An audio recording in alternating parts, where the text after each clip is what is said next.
Oke, so welcome back to my channel. Jumpa lagi dengan saya Mbak Pati. Salam Jinzo dan salam Pancasila untuk semua pesilat Indonesia. Salam satu.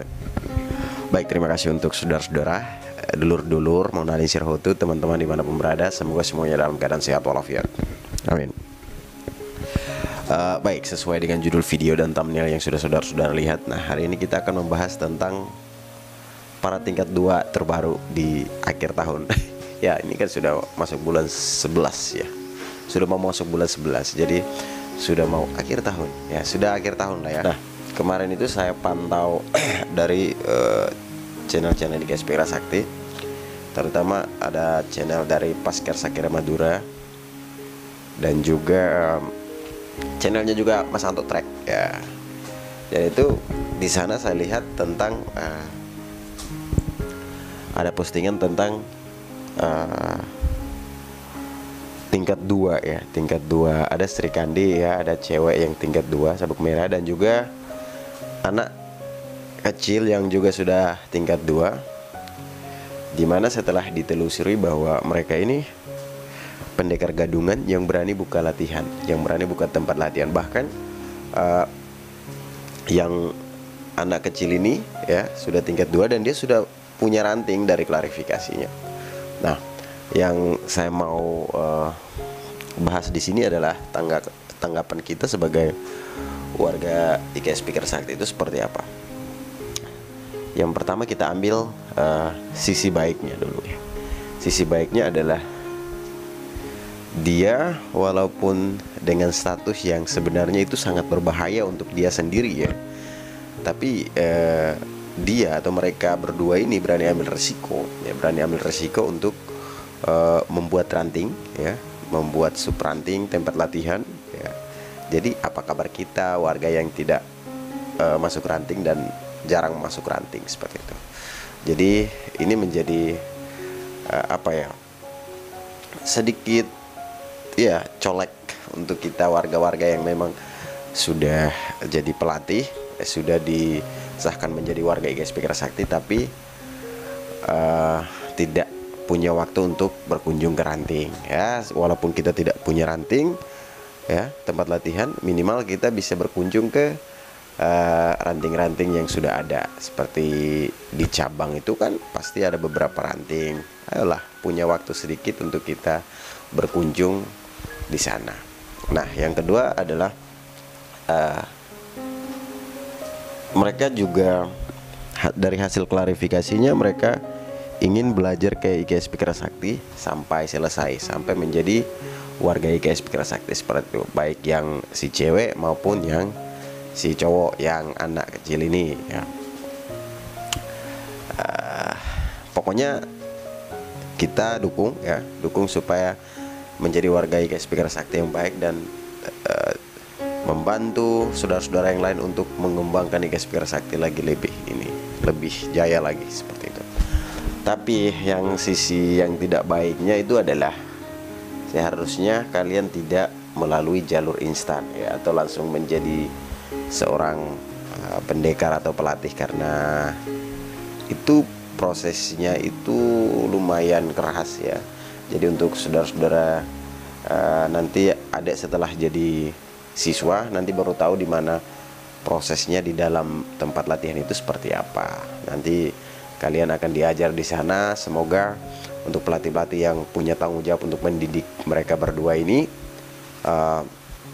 harus memberikan apa itu IKS ya, bagaimana menjadi anggota IKS Speaker Sakti itu seperti apa, harus diajarkan kepada mereka supaya kelak mereka akan membawa materi-materi itu untuk siswa mereka seperti itu. Sebenarnya ketika kalian mengambil resiko ini sangat berbahaya ya.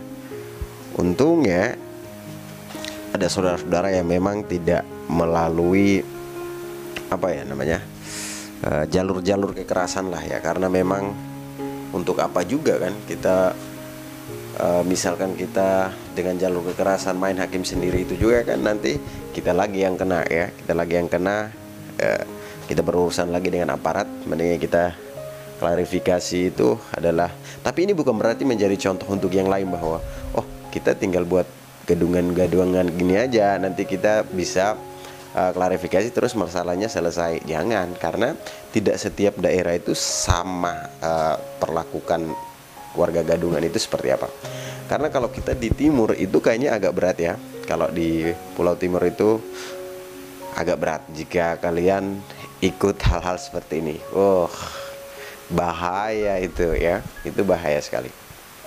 Jadi kalau bisa pesannya untuk masyarakat, kalau ingin menjadi anggota kami, silakan cari tempat terdekat untuk latihan seperti itu. Nah, pesan yang berikut ini adalah sedikit karena hal-hal masalah-masalah gadungan seperti ini biasanya yang kena centilan itu adalah distro, jual atribut-atribut 3S, jual-jual atribut duplikat seperti sabuk duplikat, baju duplikat ya.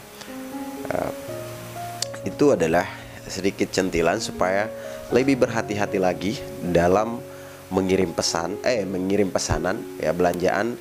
Minimal mereka harus melampirkan atau foto KTA mereka ya, supaya itu adalah ya salah satu cara supaya kita bisa mengidentifikasi apakah dia itu anggota kita atau bukan. Takutnya salahnya seperti ini. Kalau ini saya tidak 100% menyalahkan distro ya, tapi maksud saya lebih berhati-hati lagi ya. Lebih berhati-hati lagi, karena ini contoh-contoh kecil seperti ini, masalah-masalah seperti ini biasanya yang kena itu dampak lebih besarnya itu ke teman-teman yang di distro seperti itu.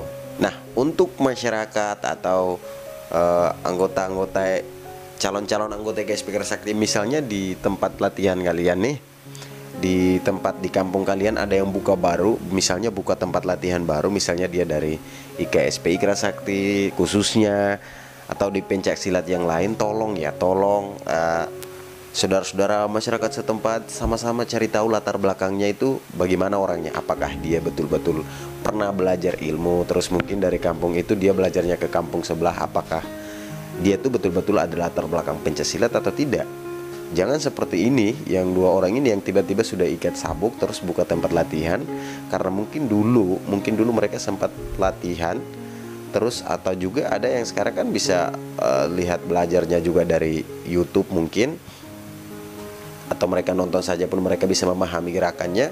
Terus mereka di sana mereka bisa melakukan gerakan yang memang begitu mirip dengan IKS Speaker Sakti, dan karena mereka begitu fans atau suka dengan IKS Speaker Sakti, kemudian mereka menirukannya itu dengan gaya yang khas dan meyakinkan saudara-saudara. Nah, misalnya kalau hal-hal seperti itu kan saudara-saudara itu kan minimal harus cari tahu latar belakangnya seperti itu. Kalau pesan saya sih itu cari tahu latar belakangnya dulu ya. Mungkin di media-media sosialnya sekarang kan pasti hampir semua orang itu punya Facebook.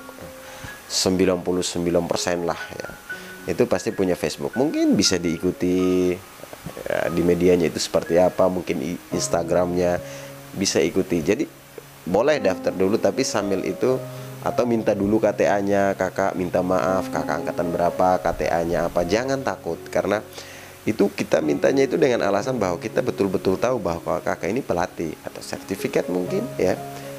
Karena dengan hal-hal begini sebenarnya kita tidak sopan juga untuk meminta pelatih itu dia kartu anggotanya dia ada atau tidak. Sebenarnya kalau di timur agak keras ya, tidak mungkin kita berani minta KTA ke sana, tapi dengan contoh hal-hal seperti ini kayaknya kita harus berani memberanikan diri untuk tanya apakah dia itu pelatih betul atau tidak, seperti itu. Jangan kita sudah dilatih selama ini dan kita sudah bahkan mungkin sudah kita sudah dikasih naik sabuk, tiba-tiba katanya dia warga gadungan. Waduh. Terus ilmu yang selama ini kita belajar, kita mungkin di tempat latihan juga dikasih cikung atau dikasih hukuman. Waduh, ini bagaimana? Kacau kalau ternyata dia adalah warga gadungan, seperti itu. Ini hal-hal penting yang harus saudara-saudara calon-calon anggota IKS Speaker Sakti, calon-calon siswa anggota IKS Speaker Sakti harus cari tahu. Ini yang pertama. Ini sebagai bentuk antisipasi ya. Susah juga ya. Oke, mungkin itu saja sedikit pesan dan masukan dari saya. Semoga tidak ada lagi ya. Semoga tidak ada lagi hal-hal seperti ini ke depannya. Ya, jadi semangat untuk adik-adik berdua yang baru bergabung. Semoga bisa menjadi warga IKS Pikiran Sakti yang baik dan berbudi luhur. Sekian dari saya. Salam Jinso dan salam Pencaksilat.